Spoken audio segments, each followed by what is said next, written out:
La naissance du projet, la personne qui l'a amené sur la table, c'est le chef d'établissement, initié par l'Académie de Lyon et le Conseil général de la Loire.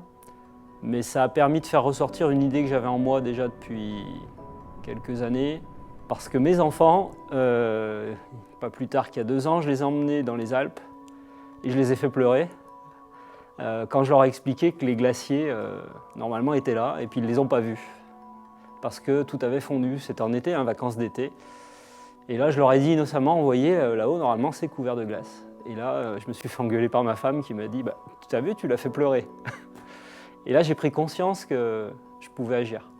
Parce que je le savais, le problème du réchauffement climatique, de l'impact de l'homme, enfin tout ça. Mais tant qu'on n'en a pas pris conscience, on se dit, c'est les autres qui vont s'en occuper. Et là, quand on fait pleurer ses enfants, bien innocemment, on se dit, je peux peut-être m'en occuper moi-même. Donc mes enfants, je m'en occupe, mais les écoliers, c'est aussi un peu nos enfants, donc on essaye de faire pareil. Je suis enseignante au collège depuis 15 ans. J'ai eu l'occasion de monter différents projets en lien avec le développement durable. Et donc c'est une sensibilité qui me tenait à cœur. Et puis surtout une collaboration, parce que quand Karim est arrivé il y a à peu près 1 an et demi, on avait dans l'équipe, puisqu'on n'est que 2 professeurs, cette sensibilité. Et l'installation de refuge était déjà une idée que je gardais sous le coude depuis quelques années. Et en discutant, en fait, dans des réunions de rentrée, on s'est dit pourquoi pas. Et ensuite, on s'est lancé dedans.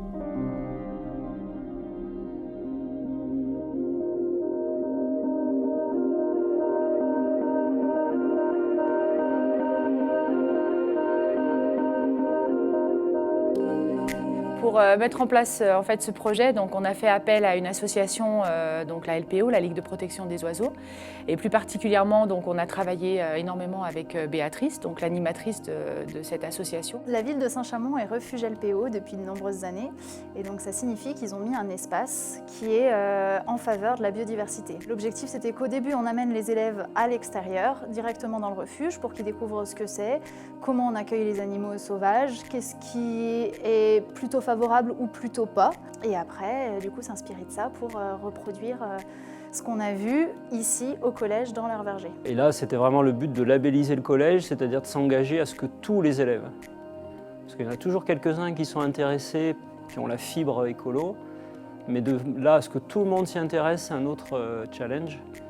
Et nous, c'était vraiment ça le challenge, c'était de former tous les élèves, en commençant par les petits, 6e, qui sont maintenant en 5e, pour qu'on se dise, là on a formé des citoyens pour longtemps, quoi.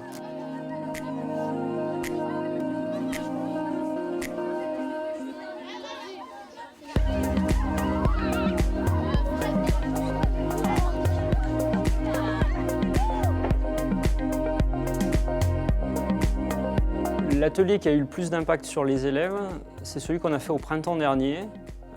On a visité le refuge LPO de la mairie de Saint-Chamond. Pour mettre en place un certain nombre d'ateliers avec Béatrice. D'autres jeux ont été mis en place concernant la migration, qui est un comportement aussi d'espèces animales, et surtout voir tous les obstacles que peuvent rencontrer les oiseaux migrateurs, et notamment l'impact de l'homme, parce que c'est aussi ça dont il est question, notamment l'impact de l'espèce humaine sur les autres espèces. Pour essayer de répondre à la question est-ce que tous les animaux sont utiles ou pas, on fait le jeu de l'équilibre de l'écosystème via un tapis qu'on tient et une balle qui est au milieu. On a demandé aux élèves de s'identifier aux différentes espèces qui peuvent peupler l'écosystème. C'est l'inverse de la personnification, eux sont devenus des animaux. Pouvoir leur faire comprendre que l'écosystème était un élément très fragile, sous forme de jeu, qu'il suffisait qu'une espèce animale ne soit plus là pour que l'écosystème en fait, soit dans déséquilibre. Généralement, c'est un jeu où à la fin, les élèves ressortent le fait que ça s'est déséquilibré, si on enlève une espèce,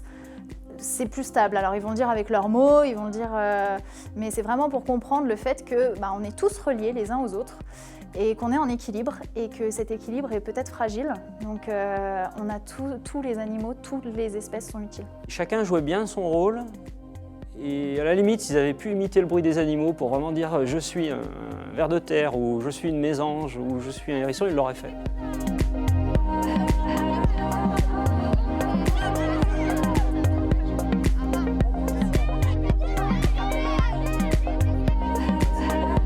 Sauf que s'il n'y a pas de noisettes, la citelle par exemple qui adore ça, elle va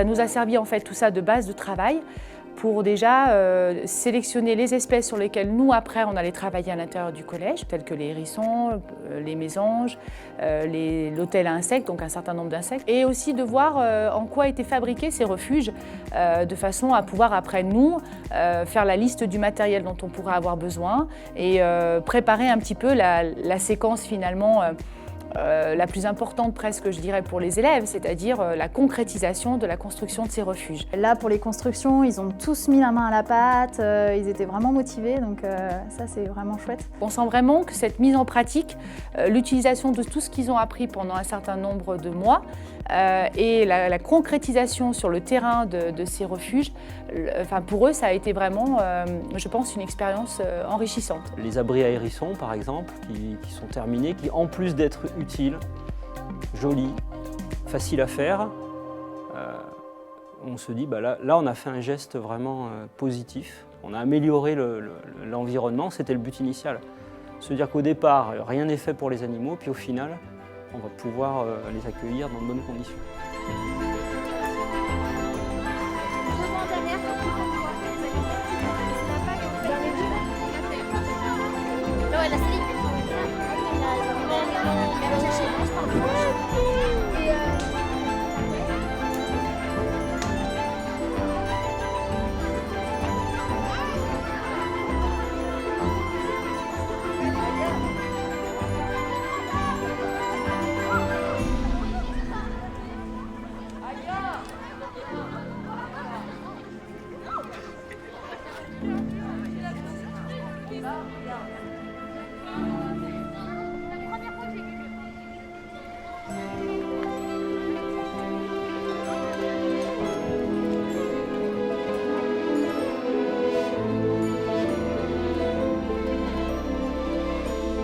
C'est quasiment jamais arrivé qu'un élève dise « Ah bah ça je m'en fiche ».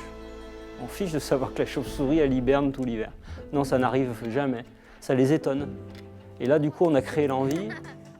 Et avec des ateliers comme ceux qu'on a fait, du coup on peut aller beaucoup plus loin. Le concret, il n'y a rien de mieux. Et c'est ce qui nous manque en fait. Ce genre de projet, c'est des petites bulles d'oxygène, nous, dans notre métier. Parce qu'en fait, ça demande beaucoup d'investissement. C'est vrai qu'il faut mettre en place plein de choses. Mais c'est une concrétisation complète du métier d'enseignant. En fait, ils étaient passionnés. Et donc, quand je leur ai dit que moi non plus, en fait, à leur âge, j'aimais pas la SVT et que j'avais peur des insectes et que j'avais peur des araignées, ça les a étonnés. Et du coup, ils étaient tout autant intéressés pour savoir mais comment, du coup, on peut en arriver là. Pour nous, c'est essentiel de sensibiliser les jeunes parce que déjà, ce sont les citoyens de demain. C'est eux qui vont devoir mettre en place les actions pour faire face aux enjeux d'aujourd'hui. Et on sait que la crise de la biodiversité, même si les associations comme la LPO en parlent depuis déjà 30, 40, 50 ans, aujourd'hui, on commence vraiment à se faire entendre et c'est la génération à venir qui va devoir réagir et passer à l'action. Et du coup, dans l'objectif d'enrayer ce déclin de la biodiversité qui est bel et bien là. Dans 15 ans, je suis persuadée que les élèves se souviendront de ça. Ils ne se souviendront peut-être pas d'un cours que je leur ai donné sur photocopie. Je pense que c'est ça aussi. C'est l'empreinte que l'on peut laisser, les souvenirs qu'on peut laisser. Et parfois, comme je disais tout à l'heure, une vocation qu'on va peut-être pouvoir aussi amener. C'est amusant et en plus, ça aide l'écologie. Il faut aider la nature au lieu de l'empoisonner. C'est ce qui fait que les animaux, des fois, ils meurent. C'est à cause de ça. Et c'est à cause de nous, des fois.